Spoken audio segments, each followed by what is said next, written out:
I think Swamiji has joined.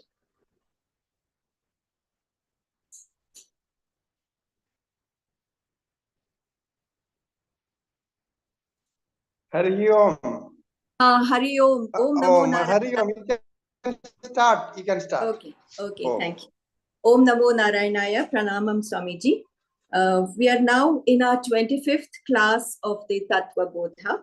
In the previous class, Swamiji discussed the most technical portion of Vedantic methodology, that is, how Jiva and Ishvara are essentially one, and how they appear to be different because of the adjuncts that they are conditioned by, that is, ignorance and Maya. We must understand the difference and the oneness. Vedanta conveys to us that avidya makes the individual consciousness different from the cosmic consciousness. That is all. Maya upadhi is Ishvara and Jivatma is because of avidya. Jiveshvara bheda drishti. This is the cause of the difference between the individual and Ishvara. The Paramatma is because we Jivas feel or see the difference. Once we know that Ishvara and Jiva are essentially one, we also realize that each Jiva is not different from the other Jivas. We have no awareness of all-pervading consciousness. For that, one should learn Vedanta for the theoretical knowledge of Vedanta. Then, by trying to make that theoretical knowledge practical knowledge and contemplate on it step by step, the mind gets some idea of this knowledge and then it will take hold within us. Therefore, the first benefit from Vedantic studies is the understanding that this consciousness is not different from the all-pervading consciousness. This will be better understood when the karma theory is explained later on.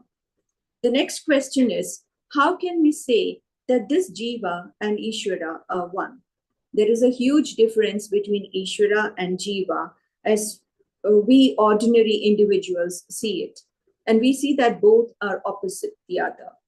This is explained through the famous statement in Vedanta, Tattvam Asi, meaning that thou art. The Vedantic Mahavakyas show the identification or oneness of Ishvara and Jiva. If we can conceive this in our mind, we can become liberated. How is this possible?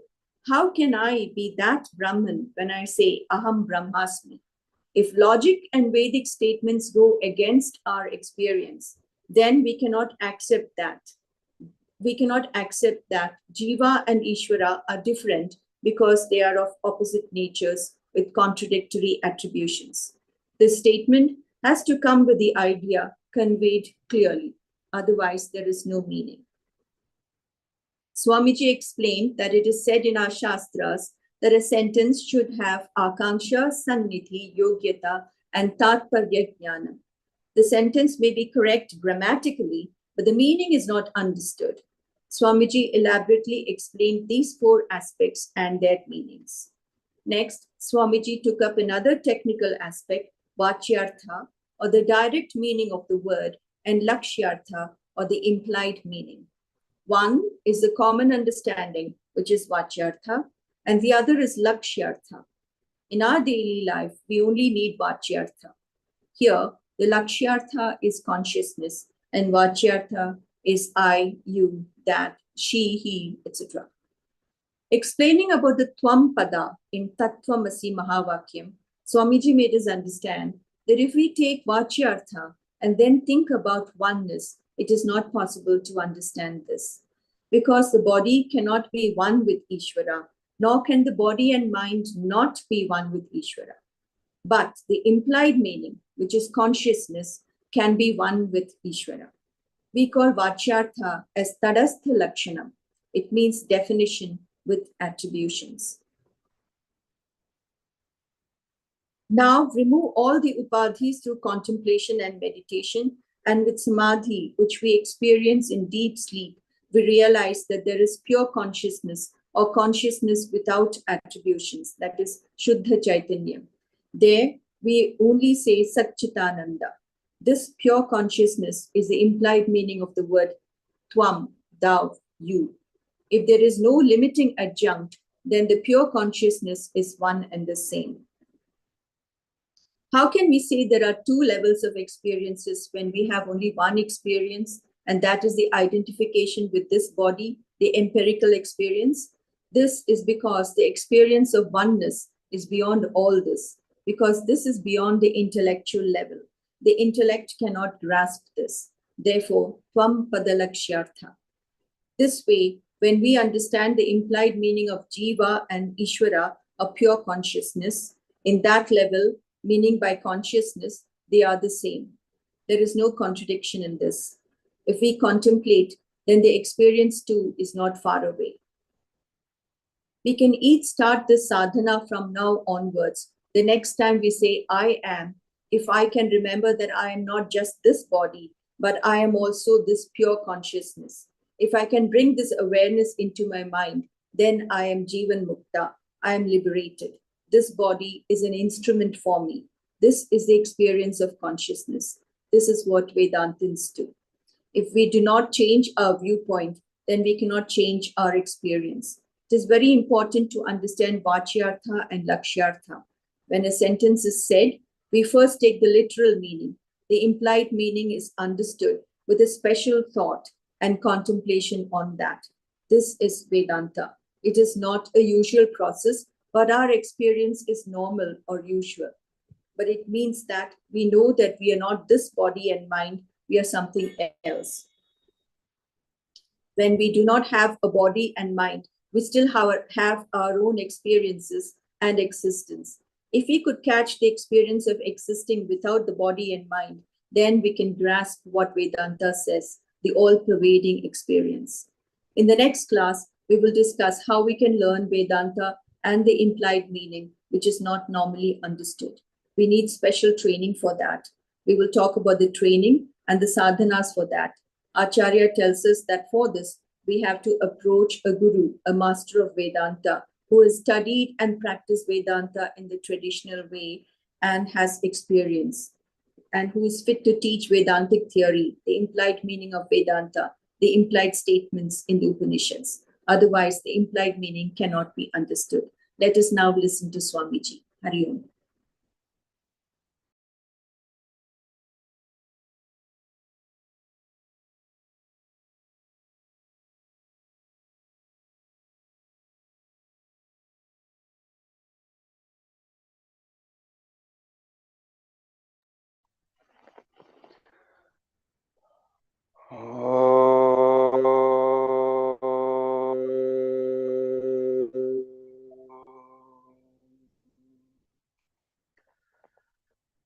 श्रुतिस्मृतिपुराणानामालयं करुणालयं Namami भगवत्पादं शङ्करं लोकशङ्करम् शङ्करं शङ्कराचार्यं केशवं बादरायणम् सूत्रभाष्य कृतो वन्दे भगवन्तौ पुनः पुनः ईश्वरो गुरुरात्मेति मूर्तिभेद विभागिने व्योमवद्व्याप्तदेहाय दक्षिणामूर्तये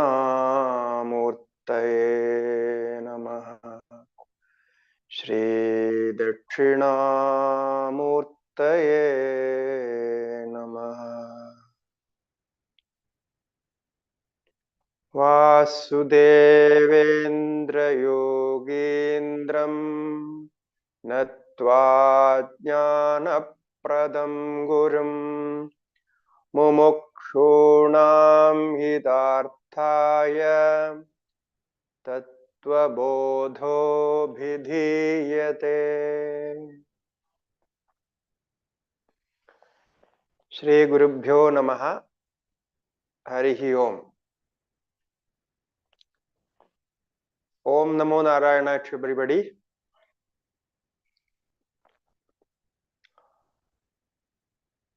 Actually, we have completed the theoretical part of Tattvabodha. The last two classes we had so many of technical terms. Just now Anjali ji explained it. So to remember all these technical terms is it's a bit difficult. The reason is these terms we are not using in our daily life. Therefore, what I suggested in last class, if you could follow that, every day in the morning when we sit for meditation, just remember some of these words in the beginning of meditation or in the end of meditation. So it can be before the meditation, we can remember that how this consciousness is all pervading, how the Ishvara and Jiva, how they are different and how they are one. So this is very clearly explained here. So only two terms, the Maya and Avidya, the Upadhis, the conditioning, that is what is making the difference. And essentially, by nature, Satchidananda is one and the same.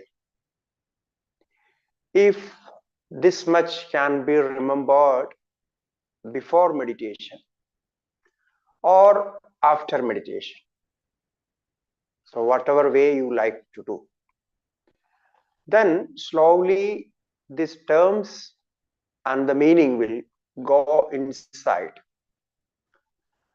And the habit, as you know, when it is repeatedly practiced, it becomes a habit, and habit makes impression in the deeper level of mind, that is in subconscious mind, and which entered into subconscious mind. In other words, whatever subconscious mind accepted, it has to stay there. It cannot go it cannot go simply. It will be there for a long time. So this is the sadhana we should practice by this learning up to this point, whatever we learned. Learning all these technical terms academically, that is a different thing. So you know all these terms and the meaning of the terms and the terminations and thens, that's another story. But this is what we are learning is purely for our sadhana and realization. So we are aiming that. Okay. So now for this realization, what we are doing, how we should go after this, the pursuit of realization. What are the steps? How we can pursue it? This is what is going to discuss. Now we know to learn any art, anything you want to learn in your life, you need to have a guru, a teacher. Suppose you want to learn driving. You cannot just learn driving by reading all the books or seeing the video in YouTube and we cannot learn driving. You need a guide, a proper driver who already learned and practiced to guide you on that. Similarly, everything like that. So whatever you want to learn, you need some guidance.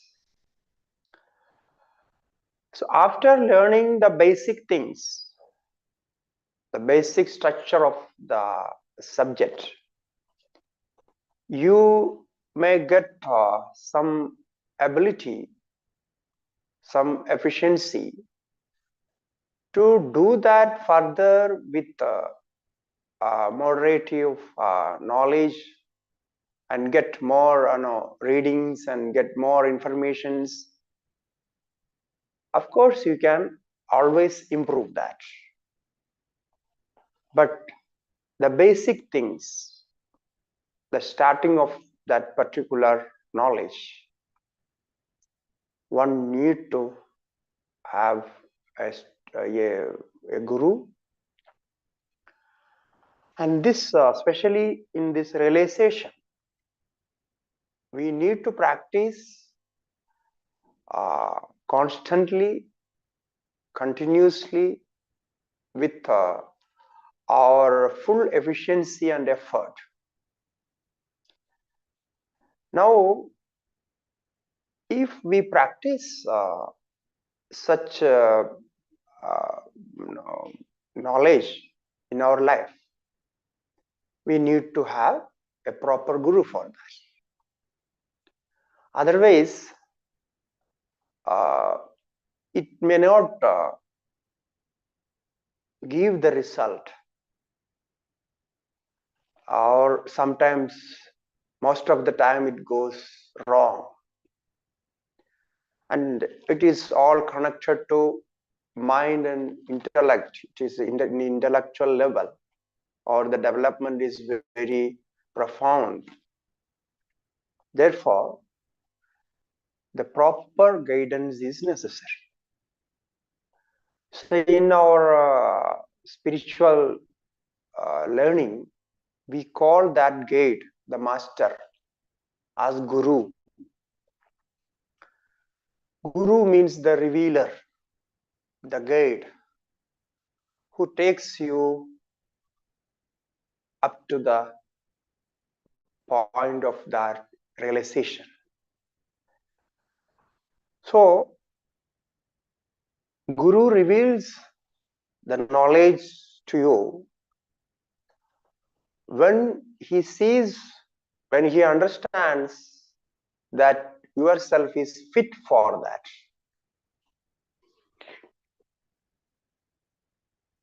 The seeker should make proper practice or do proper practice and make himself ready to accept the knowledge delivered by Guru. So this is the relation.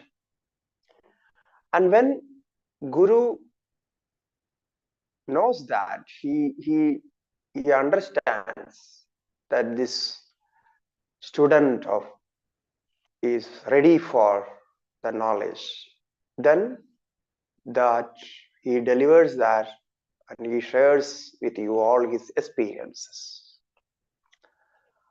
Otherwise, if he gives the knowledge, it will go in vain. It may not be received, and sometimes it is misunderstood, and there are so many other reasons. So therefore, the Guru should understand Shishya, and Shishya should also understand Guru. So this is the special relation of Guru and Shishya. So that part is discussed here. Now, who can be the Guru of Vedanta?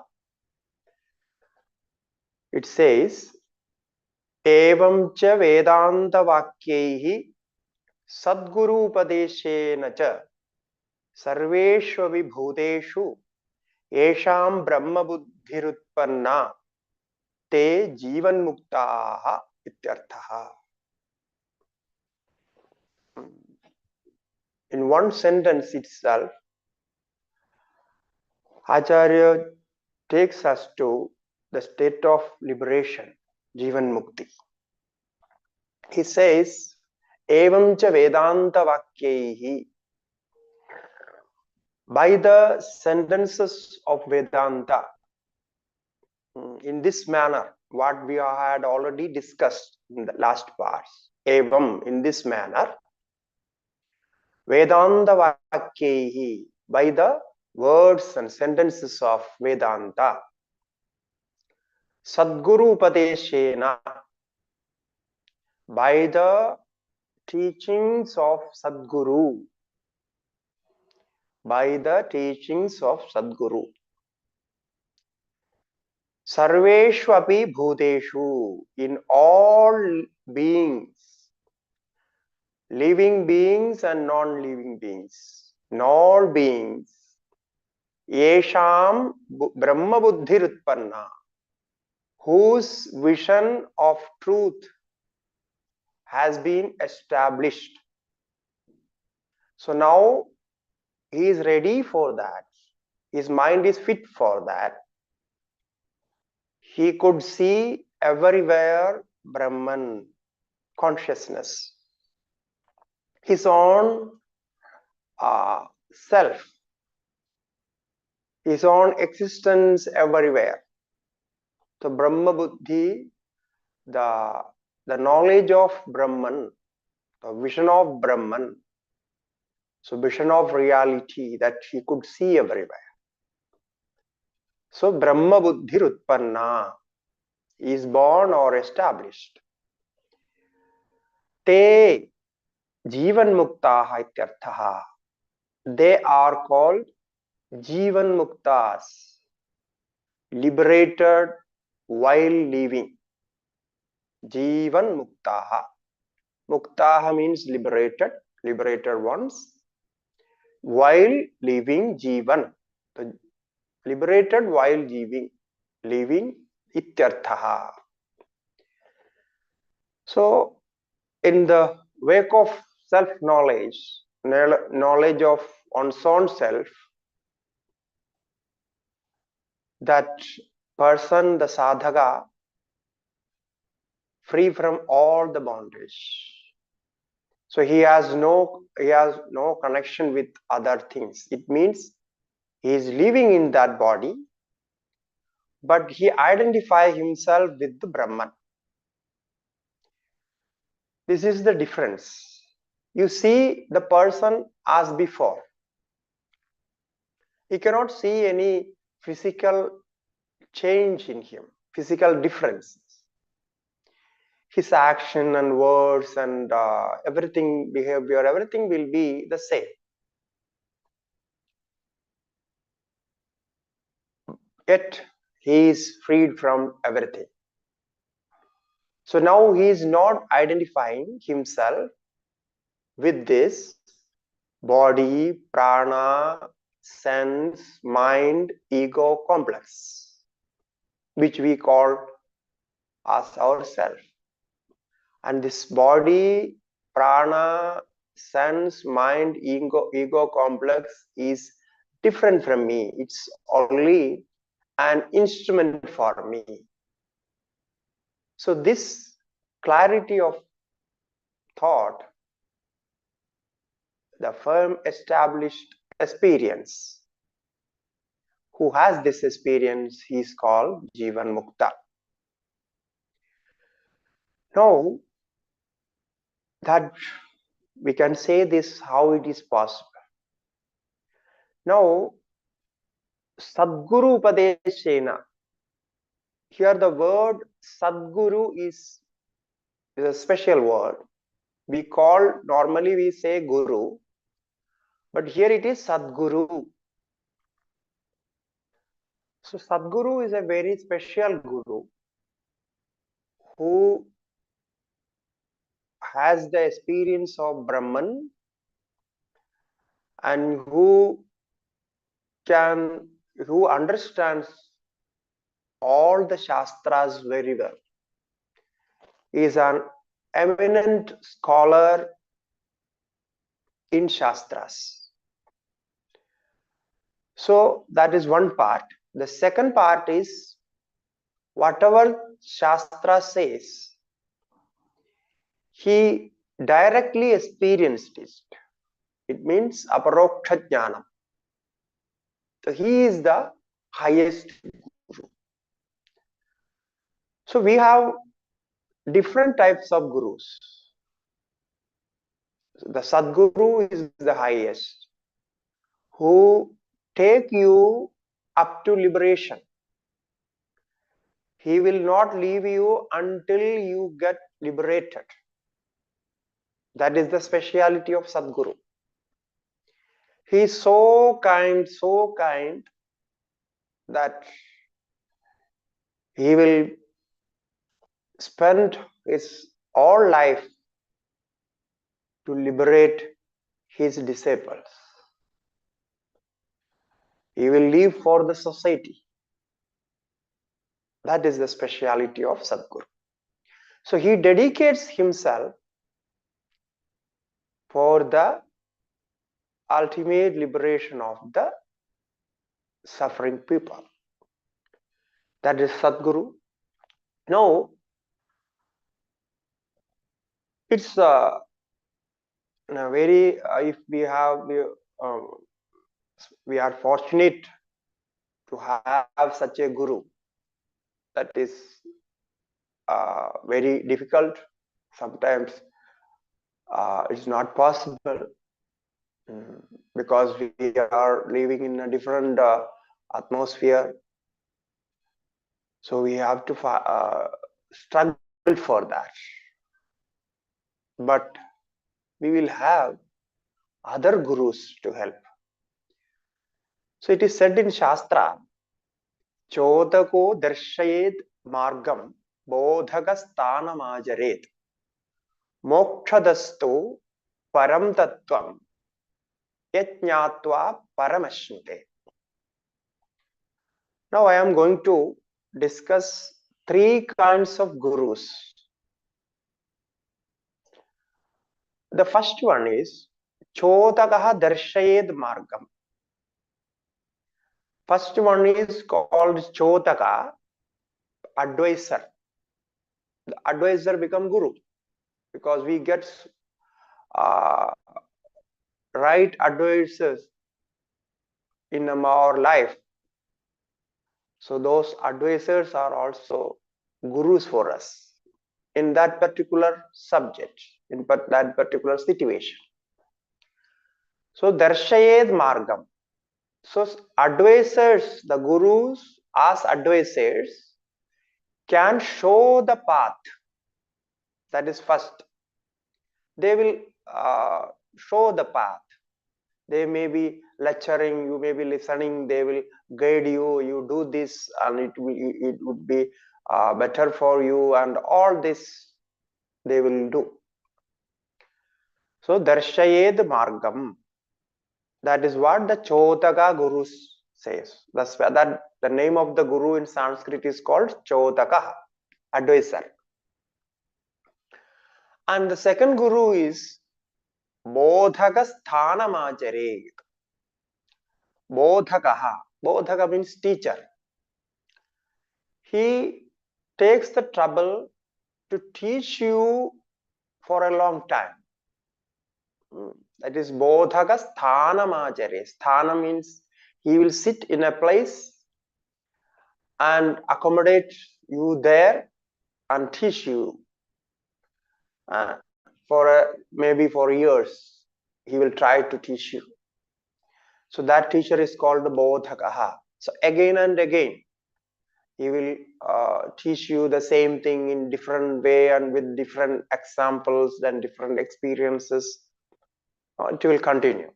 That is the difference. The first one will only show the path, and he may not be following you, or you may not be following him. Once he showed the path, that's all. If you want to take it, it's okay. Otherwise, it's also okay. So that's up to you. Now, the second one is constantly trying to teach you whatever he understands, whatever he learned, he wants to deliver to you. So this is the teacher, what we call it as teacher, Bodhaka, master. And the third one is Mokshadastu Param Tattvam Yajñātva Paramashvat. This is what the Sadguru, the definition of Sadguru. Sadguru is Mokshata, who takes up to liberation, or who give you liberation. That is the word meaning of the Mokshata. Moksham dadati. So who gives you moksha. But moksha, liberation, giving is not possible. There is no giving and taking. It's because it is understanding. It's the experience that you have after the practice. So therefore, we can say he takes you up to liberation. So he will not leave you until you get liberated. That is why I said. So param tattvam jnatva paramashmit. So he will be so much kind towards you to take you to the state of liberation. So he is called Sadguru. Because he is not taking anything from you. Only that his love and love and kindness towards you, that is the only reason he teaches you and help you and take you to all the way to liberation. It may be in many births. It can be in many births. It may not happen in one life. Then the Guru and Shishya may continue to another life. So there are so many stories like that. So this is a concept accepted in our tradition. So that Guru is called Sadguru. Now, these words we have learned from Vedanta. If one Sadguru teaches you, then that is the what can say, that is the experience of the ultimate. That is the ultimate teaching. If the teacher is Sadguru and teaching you without any condition. So this is Sadguru's Upadesha Sarveshu Abhibhuteshu. What he teaches, he says, you are everywhere. You are that all-pervading Atma. So you understand that and practice that. Sarveshu Bhuteshu Brahma Buddhihi. This we call as Brahmakara Vritti. So whatever thoughts comes, that thought is identified with Brahma. This is whatever is there in that thought. The object is also Brahma. The outside and inside and everywhere, the Brahman is there. That's the experience of Sarveshu Bhuteshu. Esham Brahma Buddhi. After practicing a long time, this experience become the nature of that person. Now it is not a practice. It's become experience, the core experience of the practitioner. So there is no need to practice. The complete satisfaction of life. He feels that I realized this. Now I got this. Now nothing to achieve. So as long as the body is there, he will be living in that body and teaching others, guiding others. So that person is called Jivan Mukta, the liberated soul. Actually, it is very difficult to understand this person. He will not tell you about himself. He will never say, I am liberated. This is another difficult task. If somebody says, I am a lawyer, you understand that he is a lawyer. And if somebody says, I am a doctor, he understands. You understand that he is a or she is a doctor. But this liberated one, Brahmajnani, Jivan Mukta, will never declare himself as a Brahmajnani. He will not declare himself as a Brahmajnani. The reason is the Brahmajnana was always there. The Brahma was always there. Like if somebody asks, who are you? Then what would be the answer? You will not say, I am a human being. You will not answer like that. Actually, the first answer should be, I am a human being first.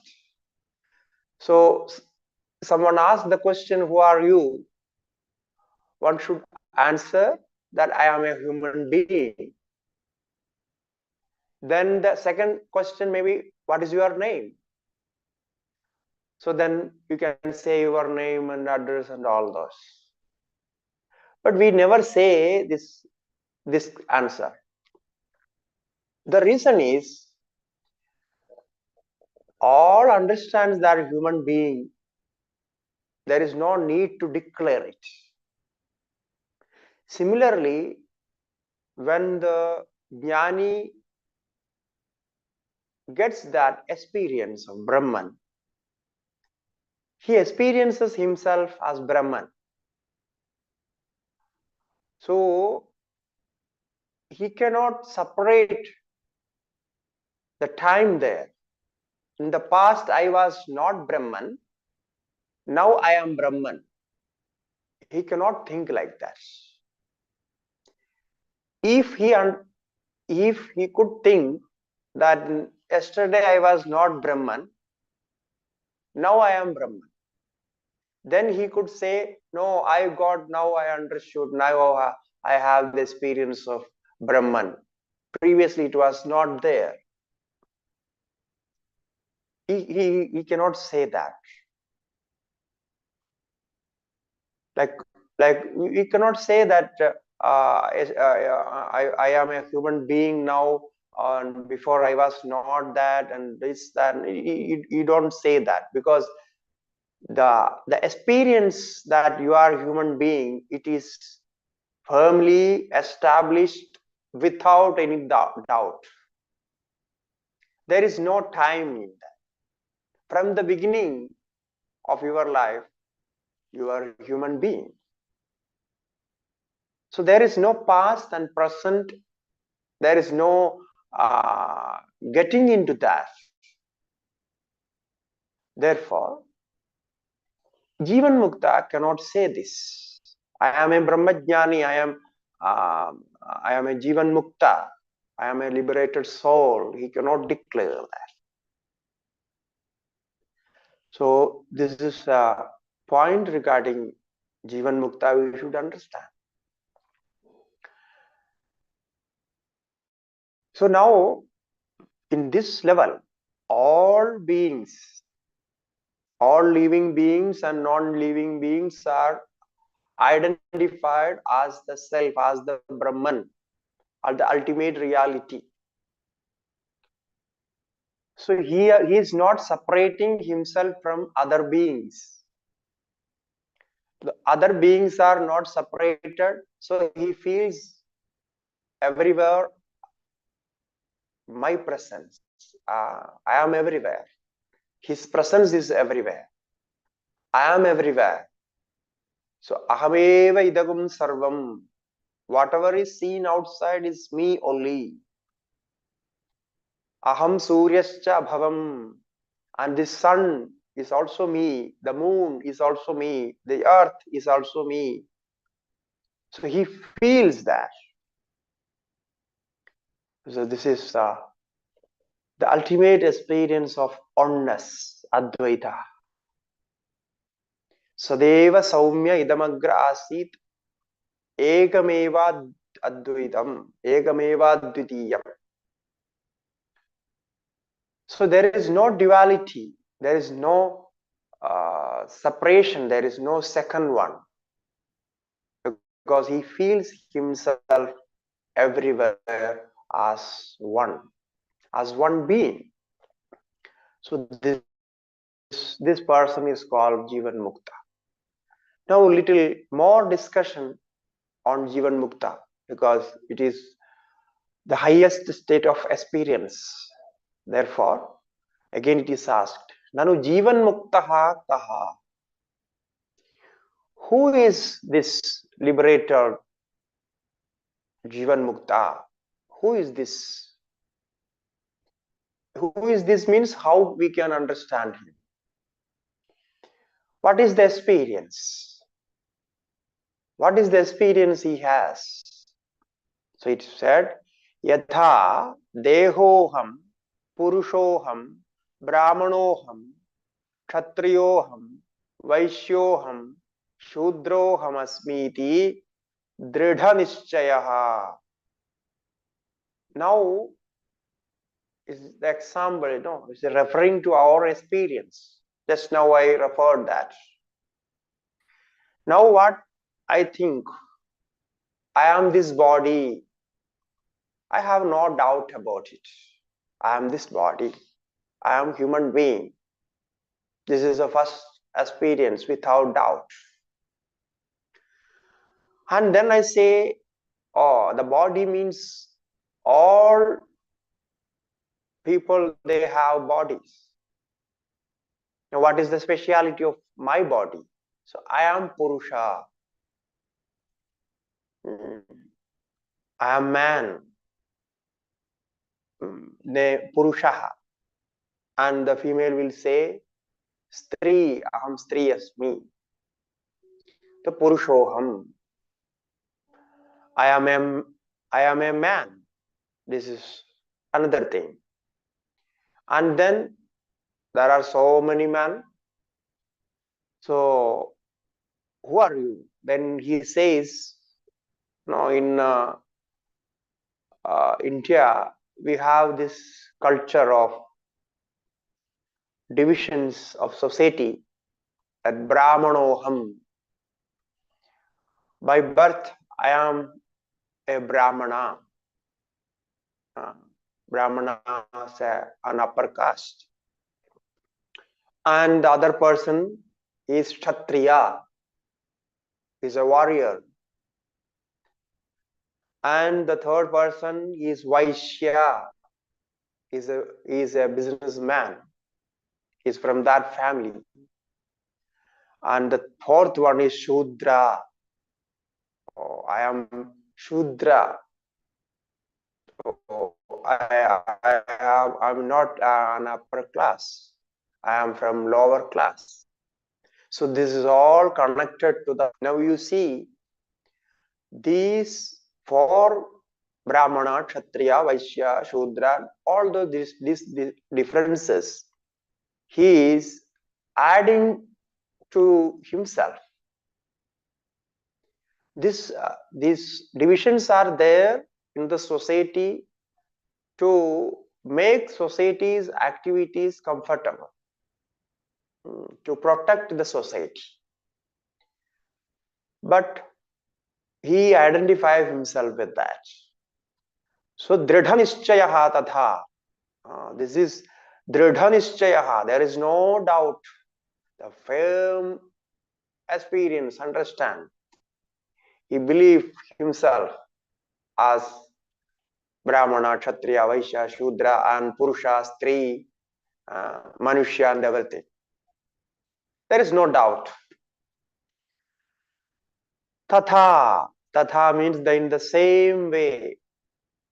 Naham Brahmanaha. Now this Jivan Mukta, he thinks that I am not Brahmana. I am not of this upper class. I am not a man. I am not a lower class. I have no connection with this. I am not this body. This body is an instrument for me.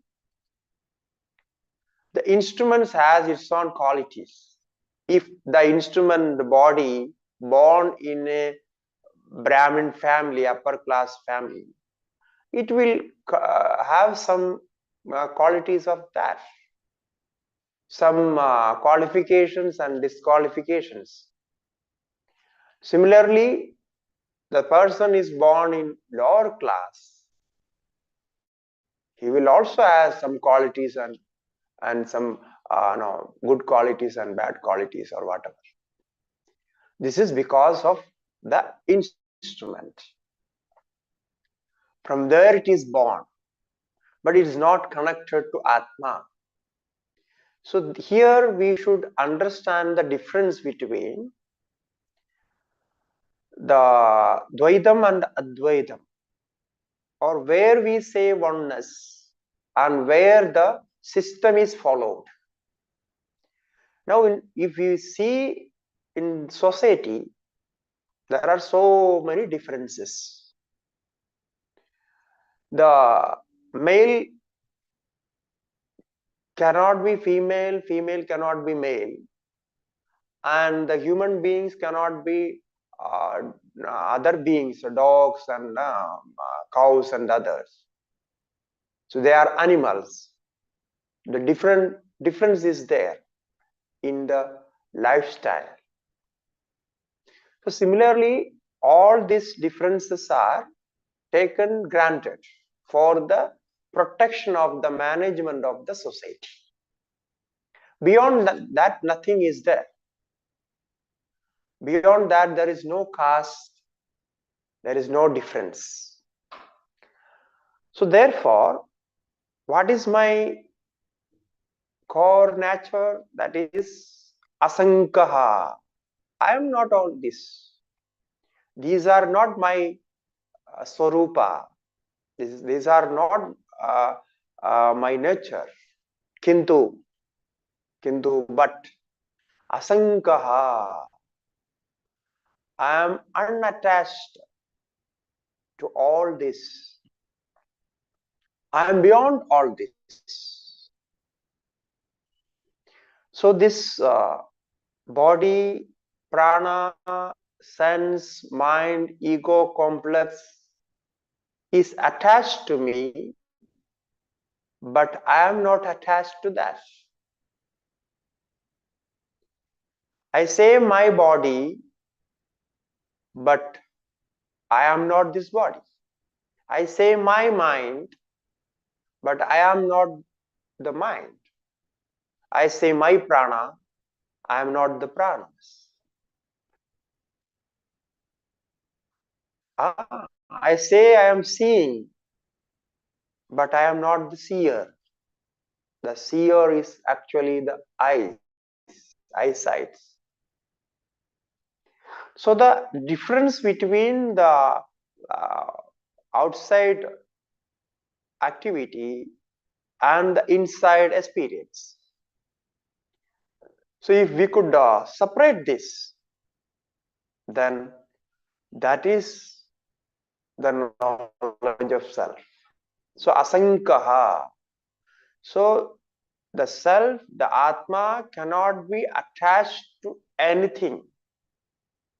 It cannot be attached to anything. Satchidananda Swarupaha. This we already know. Sat, the existence, consciousness, and bliss. This is my essential nature. I am Sat, I am Chit, I am Ananta. So I am Satchidananda, I am not this Brahmana, Kshatriya, on all this. I am not a human being. So this experience, Satchidananda Swarupaha, this you remember as a Swarupa Lakshana. So the essential nature of the self, we learned that before. And Tatastha Lakshana, attributed nature.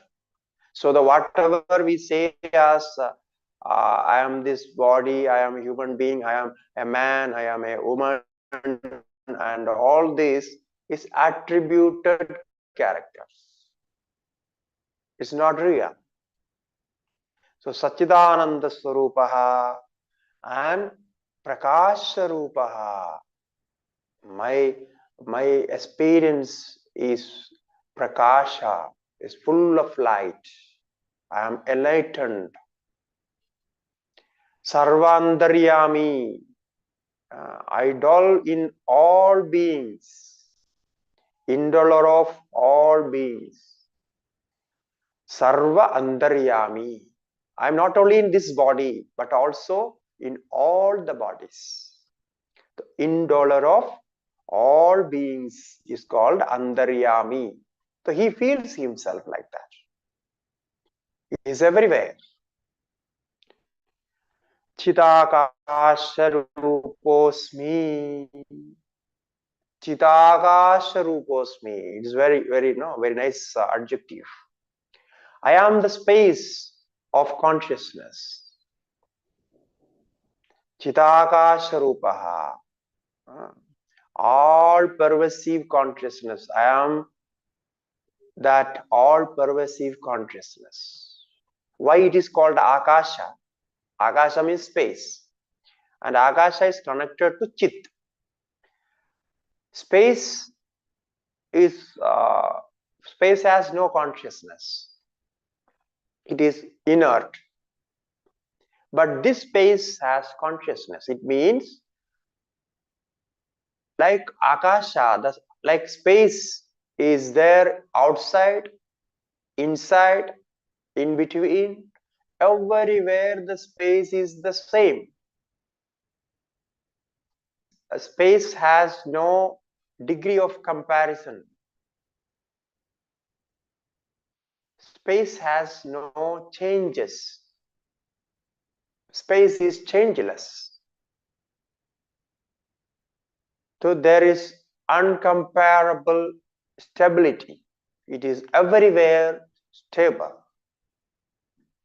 Similarly, this consciousness is outside, inside, in between, all pervasive. Everywhere it is there. Therefore, it is called Chitakasha.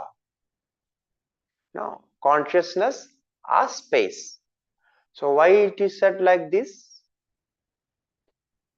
Because we know what is space is.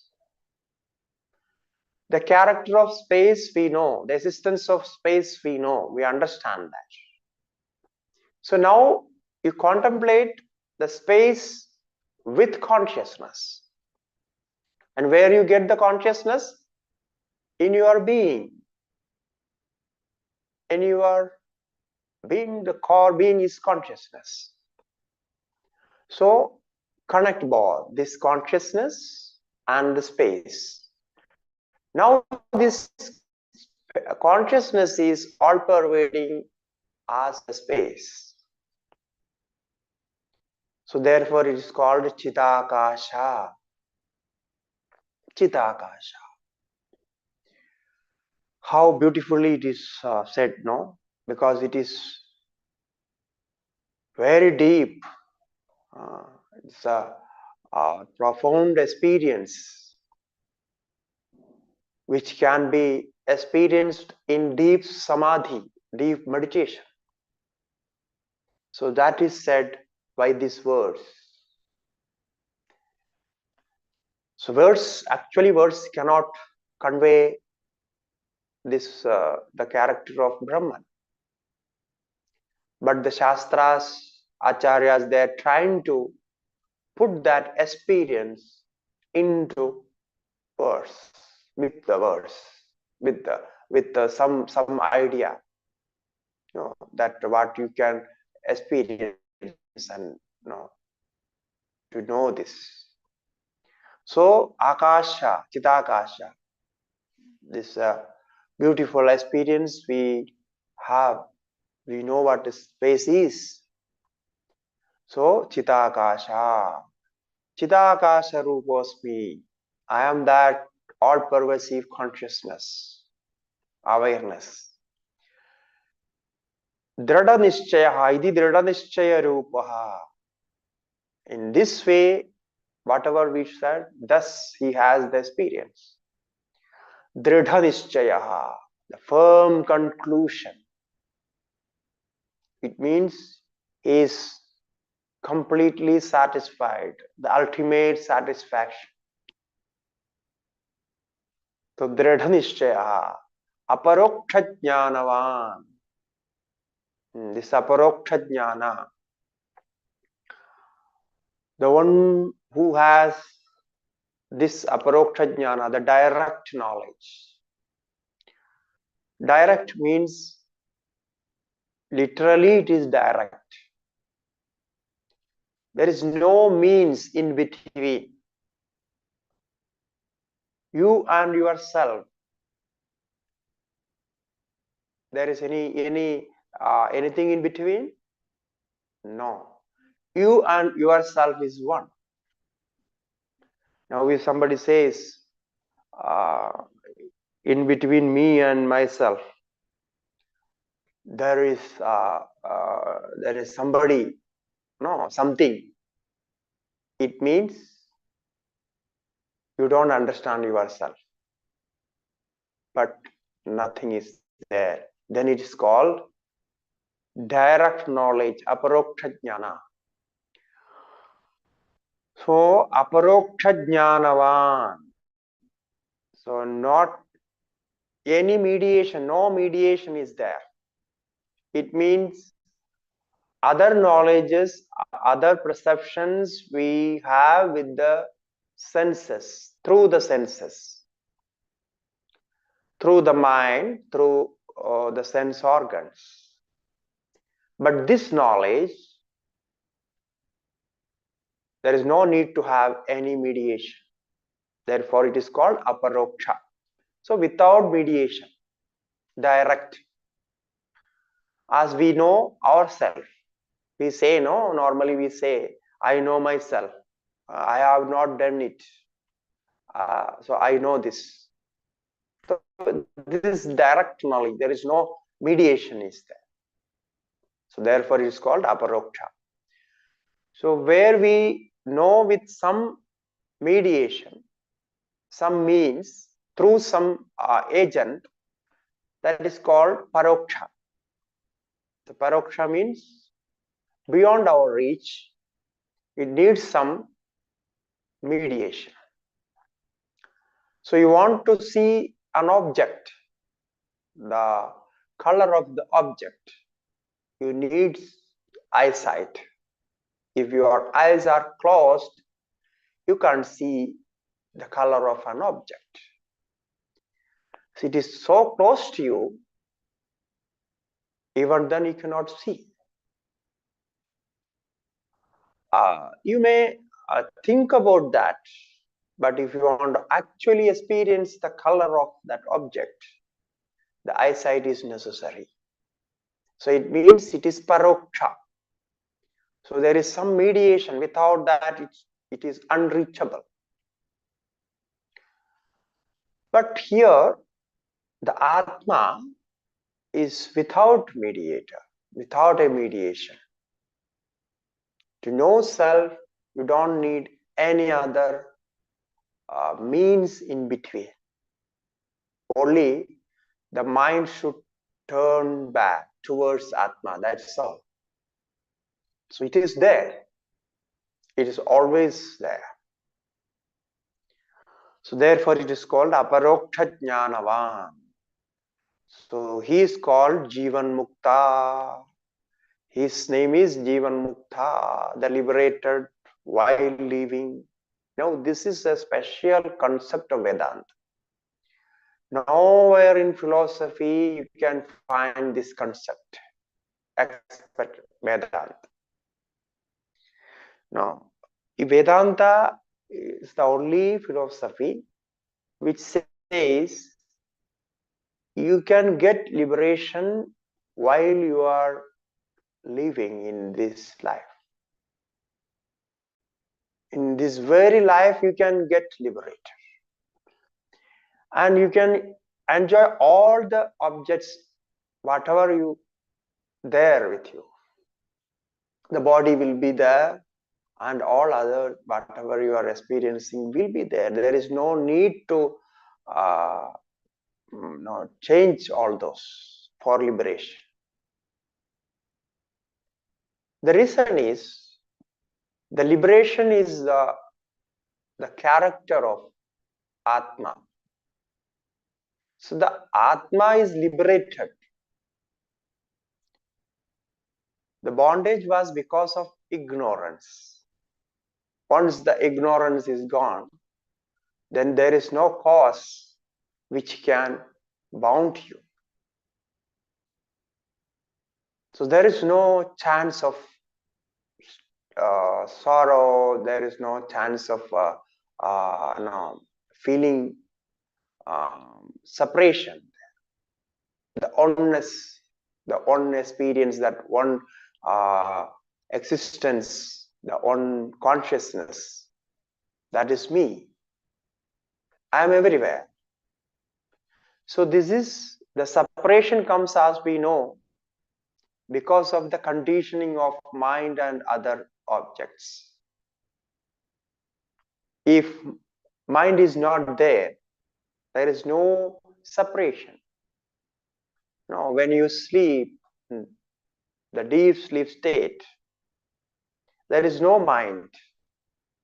Therefore, there is no separation. You don't know who are you.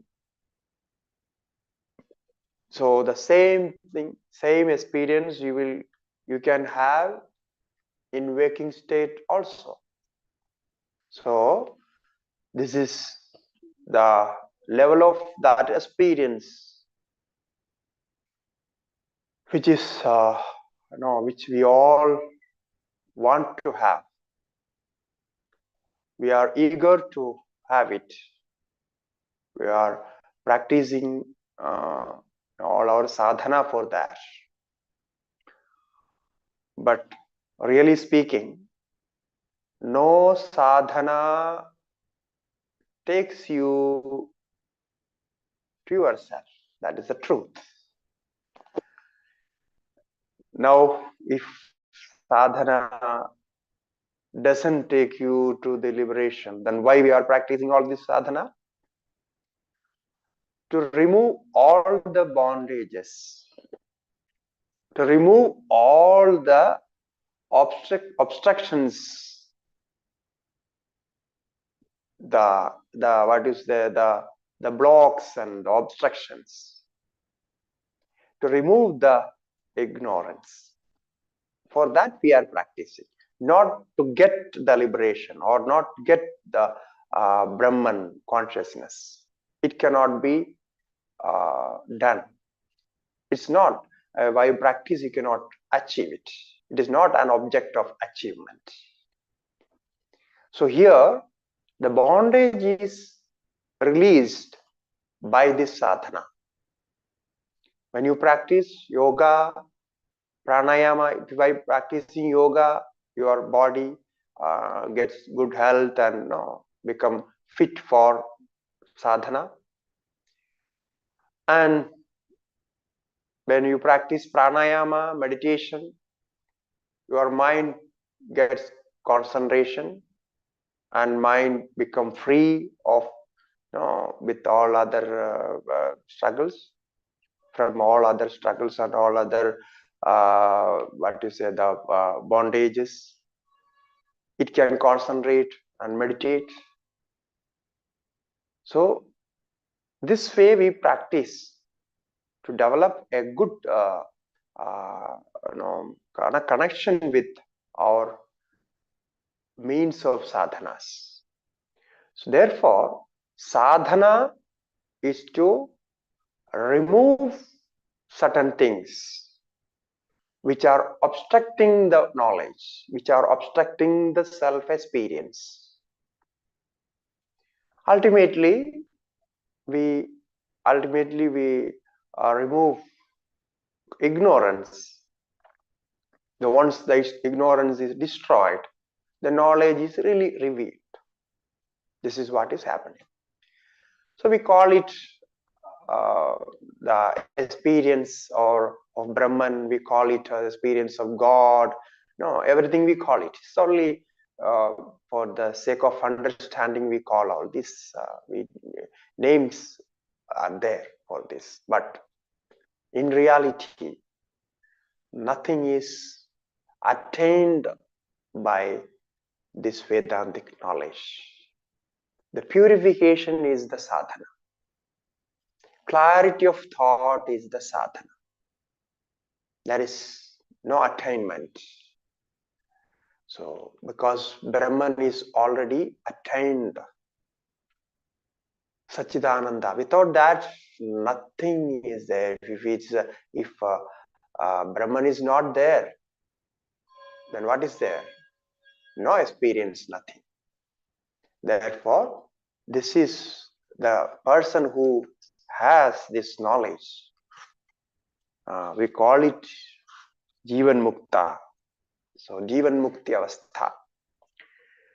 Now, each of us can have this knowledge. The reason is it is not attained, it is not achieved. It's not that only in India we can achieve moksha, not in America or in Canada or in Pakistan. It can be achieved everywhere. No, people say like that. Yes, we can say that the environment where you live, if it is supporting for your sadhana, then that's another story. That is connected to sadhana only. So connected to sadhana, we can say we should find a better place for sadhana. But for experience, for liberation, there is no better place or bad place. In this earth, anywhere you can get that knowledge. And people got it. We have a long history of the enlightened persons, enlightened ones. So in this part he says, Brahmaivahamasmi ityaparoksha jnanena nikhila karma bandha vinirmukti syat.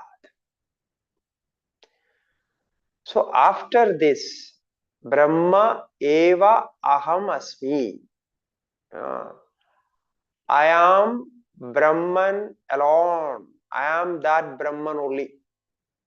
I am not different from that Brahman. The Brahma eva aham asmi. I am nothing but Brahman, or I am not different from Brahman. I am Brahman alone. Iti aparoksha jnanena. By this direct knowledge. By this direct knowledge. Aparoksha jnanena. And this aparoksha jnana, even Sadguru cannot give you this aparoksha jnana. Sadguru can only help you to practice this, no, to learn this. But this aparoksha jnana, you will get yourself. This is your own property, your own achievement, that no guru can claim that I gave you Brahma jnana. Therefore, you should give me all these offerings. So nobody can claim you. People ask, people say, like that, giving and taking and taking and giving. This is a vyavahara, what we call. But it is not there. No guru can claim that I gave you aparoksha jnana. So therefore, aparoksha jnana is direct. Aparokshajnanena, Brahmeva ahamasmi iti aparokshajnanena. Nikhila karma bandha vinirmuktaha syat. He will be freed from all the bondage of karmas, free from all the bondage and loads of karmas. So Nikhila karma bandha vinirmukta syat. Now he has no karma. He will only maintain his body until it leaves. So that karma is called prarabdha karma. So that will be there for some time. As long as body is there, the prarabdha karma will continue. But other than that, he has no karma. He has no birth, no rebirth, no incarnation. So now he lives here. When his body completes its life, body is perished, and then he is one with the existence. He is become the existence itself, the Satchidananda itself. So Nikhila karma bandha vinumuktaha.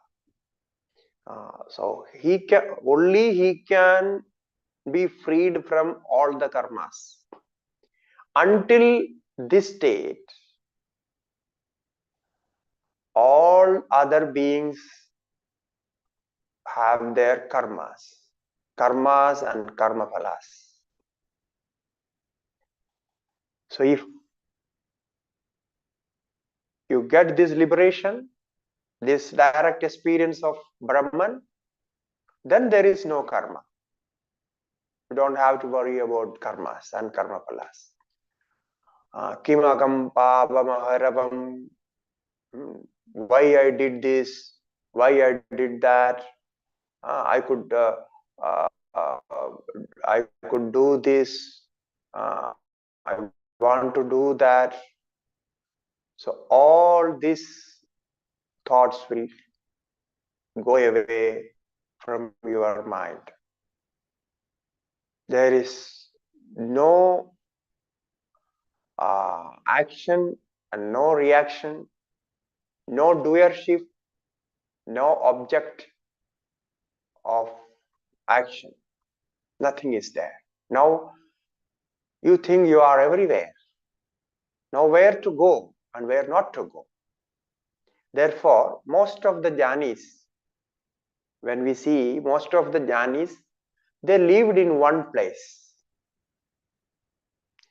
After experiencing their this Brahman, they never think about traveling here and there and seeing and sightseeing and all those. They don't do that. There is no need for picnic. They don't go abroad and see things and enjoy.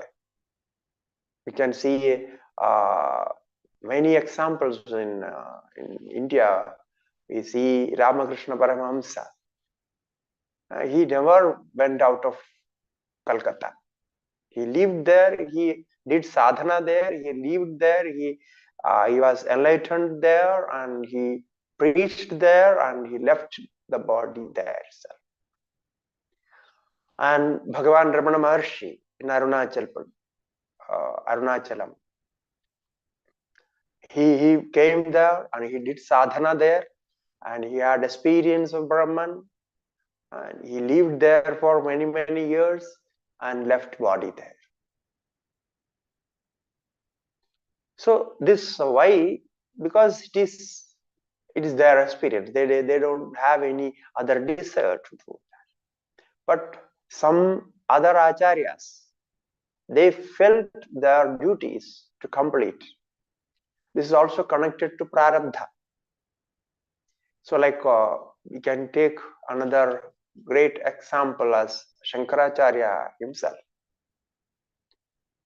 Although he was liberated, one of the most respected jnani of all time, He traveled all over India in that time, maybe thousands years before. He traveled India 3 times, and that's too by walk, because in those days there was no aeroplane services. He was walking from south to north and north to west and west to east. So then he preached and established this all these mathas, all these ashrams and spiritual centers,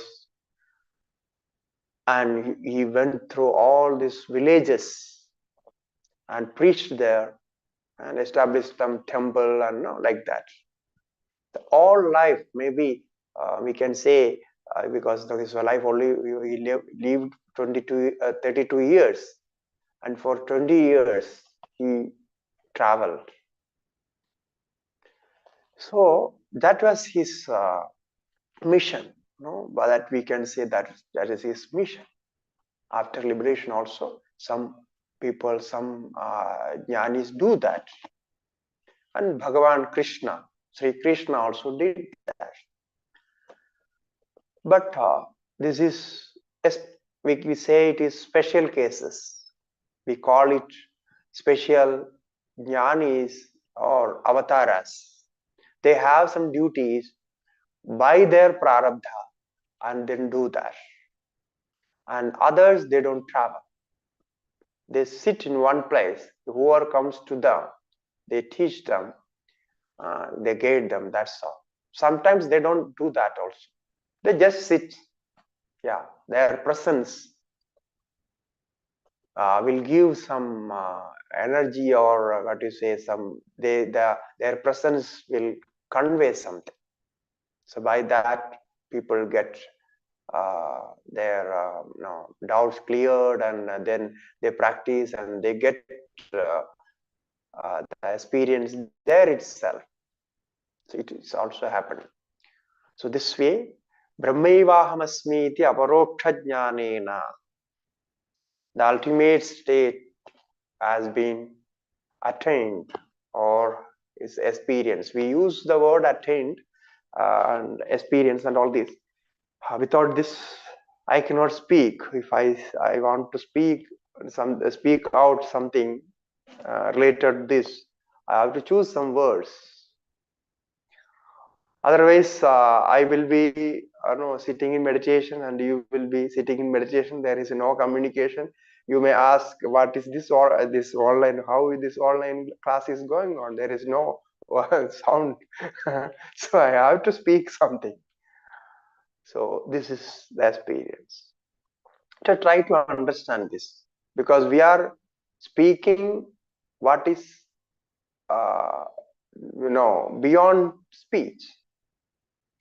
We are speaking about that, and we are trying to get that experience which is already there. Now we are trying to get that experience which is already there. Now this is a contradiction. Therefore, try to understand how it is possible. So this ignorance, the misunderstanding, is the cause for all this. But whatever it is happening is because of this misunderstanding. Now, up to here, the experience is what the experience that is already we learned. Now, the last word came Nikhila Karma Bandha Vinirmukta. So the word karma is there. Karma and karma bandha. So we are familiar with this word. Now, obviously, you will think about this. Now, what is this karma? How many karmas are there? How can I get rid of this karma? This we know the karma is making all these problems, all these complications. So we want to get rid of this karma. So the next chapter, next part of this Tattvabodha, that is the last part, we will be discussing the karmas, the different kinds of karmas and its reactions, the definition of the karmas. With that, we will conclude Tattvabodha. This is what is going to we will learn it in next section, because it's another subject. Now you take this experience of oneness, the consciousness, what we discussed as Jivan Mukta, and try to be a Jivan Mukta. Okay, practice it. You can all have it. This is a as it is said, there is no human being who cannot get this.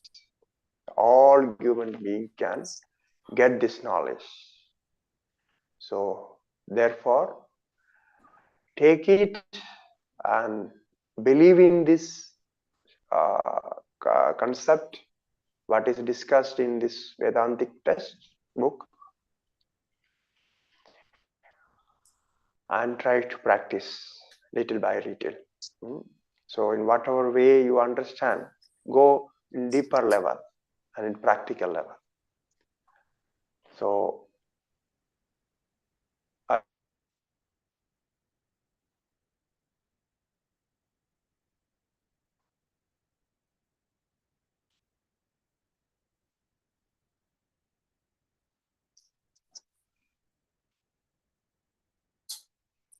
you can ask, you are free to ask.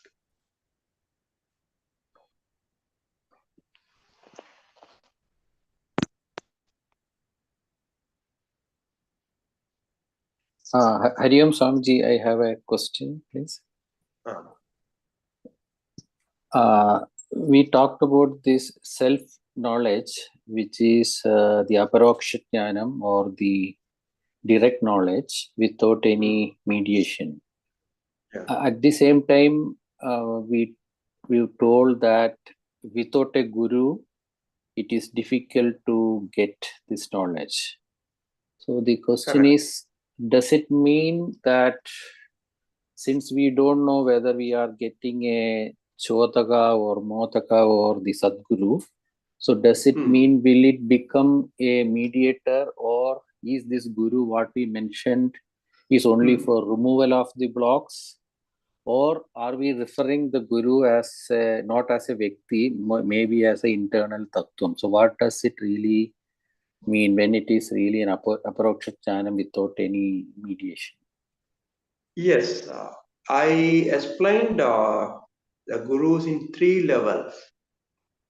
The first guru, as we said, Chodaka, is an advisor. No, you know that there are many gurus. You get many advices from sometimes from your family, sometimes from your friends, and sometimes from your relatives, like that. So they are advising you to solve some problem, or to get into some something good in a better way. So that is also there. We are experiencing that. So he is also said Guru, because he is helping you. They may advise you in spirituality as well. Okay, so that is one level. Now, this advice is, as I said, it is helping you to get that knowledge. So to in the process of removal, so you have some problem, you want to solve that problem, and this problem or solving is not connected to self. Self has no problems. It is beyond all these problems. Who has problems? His body, mind, intellect, ego, all this has problems. Where we see problems, not in self. So these problems are solved with these advices. And in spiritual practice, also we need to have a guru, an advisor, a guide to solve the problems on the path, the obstructions on the path. So when we get a right advice, right guidance, we easily solve that problem. This is what is God.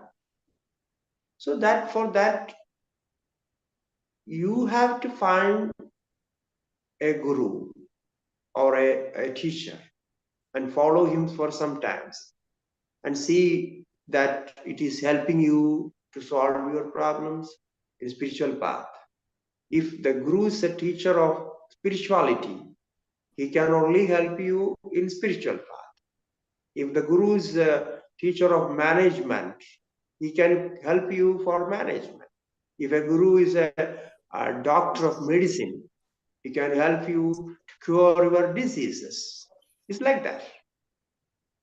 Okay. Sometimes some professional gurus are there.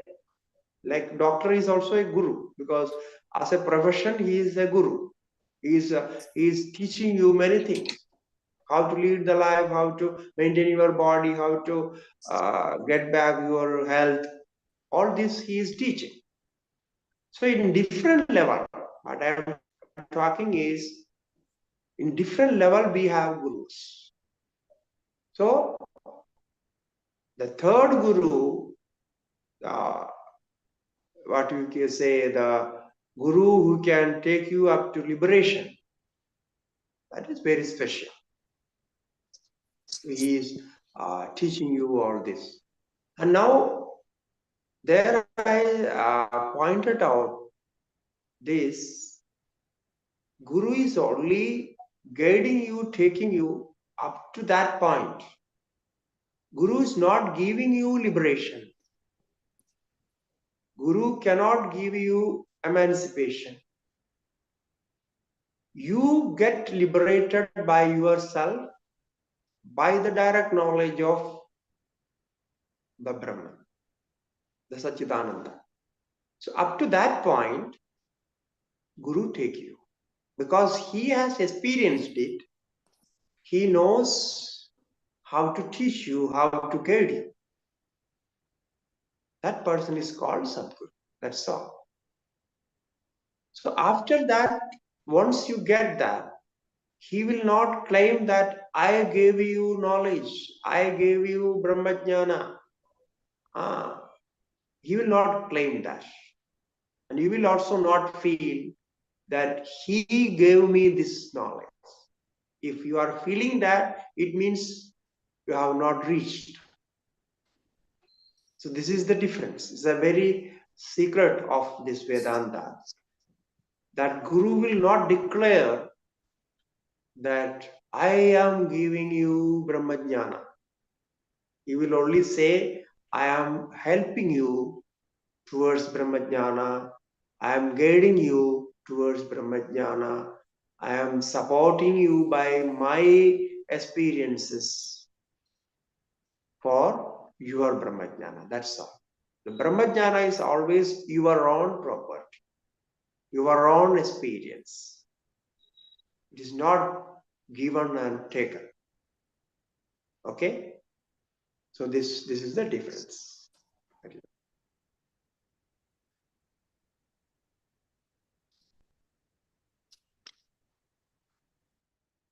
Any question? Yes, Pavanji has. Om Swamiji. Swamiji, today also you spoke about waking state, dream sleep, and deep sleep. And we are also discussing about Jivan Mukta. So can I say that Jivan Mukta is somebody who is experiencing deep sleep even as he is awake? Is this Jivan Mukta? Is this enlightenment? Yeah, I can say that he experienced similar experience as in deep sleep, not deep sleep.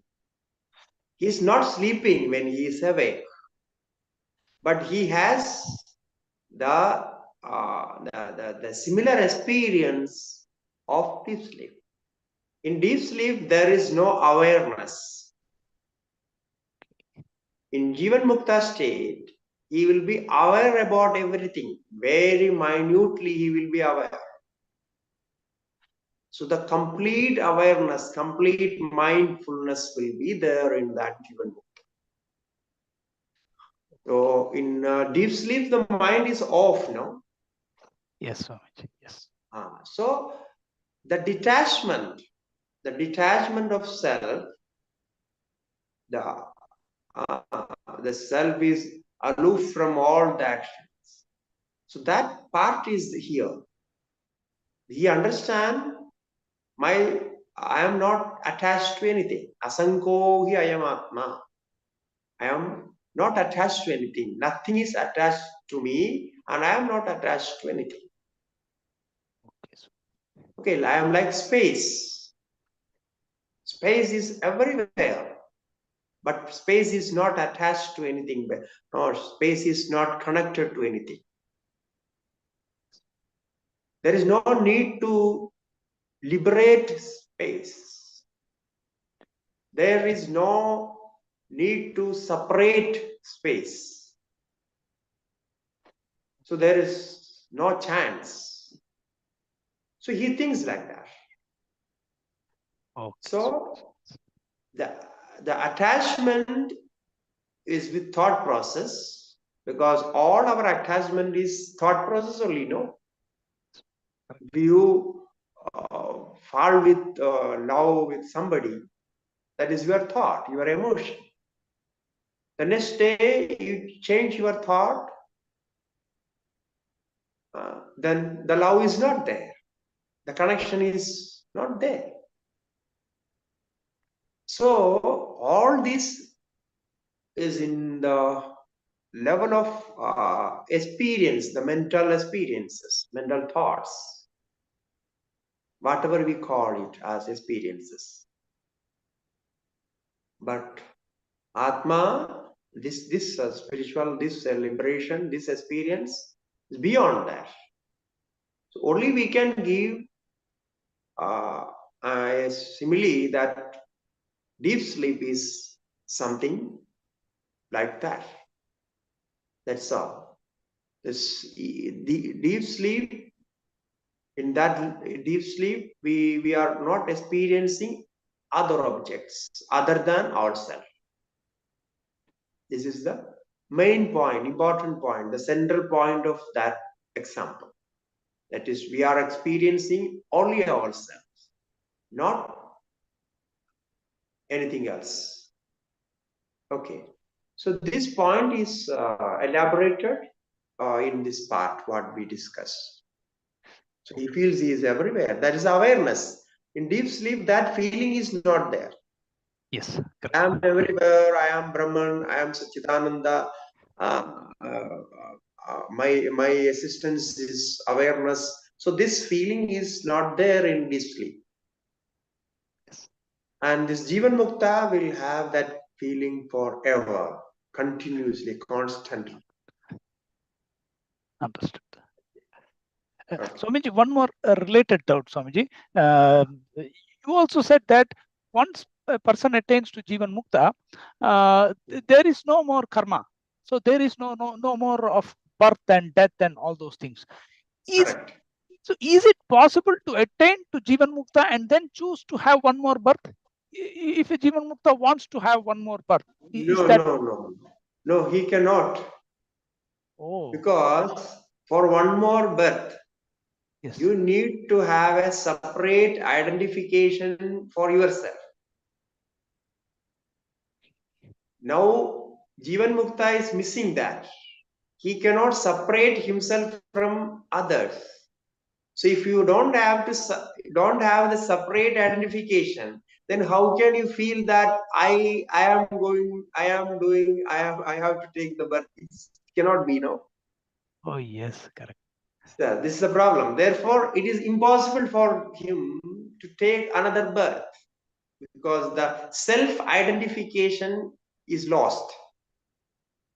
So conditioning is lost and delimiting is lost. So he is not limited now. So without limitation, how can you make a new product? It's not possible. Therefore, in his mind, he is not separated from others, and he has no time, and he is beyond time and space. So he cannot think in future I will take this, and in future I will do this. Oh no, he cannot think that way. That thought process will not come. So there is no future and past and present for him. He is always present. So if at all we want to say, we can say he is always present. Okay. Yes, clear. Okay. Yeah. Thank you, Swamiji. Hari Om. Oh, thank you.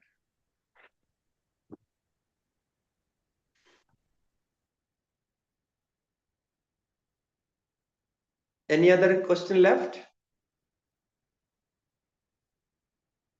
Yeah, just Swamiji, just a supportive question to the previous question. So when a person is becoming Jivan Mukta, but he can still take a Janma as a Avatara Purusha to perform something else, maybe with a little Prarabdha Karma, right? Just to clarify that previous answer. For that, Vedanta have a separate theory for that. No, Vedanta has a separate theory that is called the single Prarabdha. In a single Prarabdha, he can take many bodies to fulfill his, complete his duties. So it's possible. It is a special case. We say it is Adhikara Purusha, specially chosen ones. We say a chosen one. So God chooses that particular person to do some work. Then the God gives him bodies to complete that work. It is not actually connected to him. Like we have one body and one prarabdha. We say one prarabdha karma is in one body. It means you have a certain lifespan and you do all this work and no, everything is there. Similarly, if that work, especially for that Jivan Mukta, if that particular work cannot be completed in this one body, because of some reason of this body, because body is physical with 5 elements, it may decay or it has some disabilities or some problems. Then again the birth is given.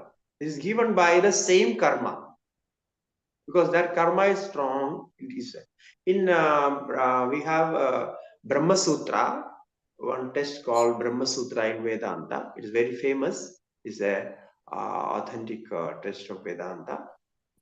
In that, this question is raised, and there is a discussion on this, and this is the answer given there. Right, so because the one single karma takes different births, like that.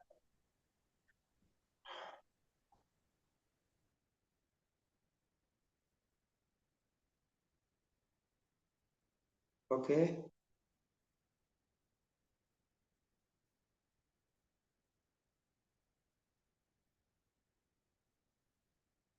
Any other questions?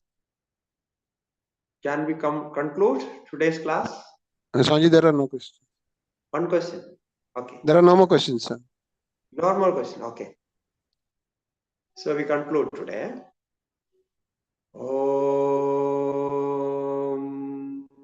Purnamataha Purnamidam Purnat Purnamudashyate Purnasya Purnamadaya Purnameva Vasishyate. Om Shanti Shanti Shanti. Shri Gurubhyo Namaha. Harihi Om.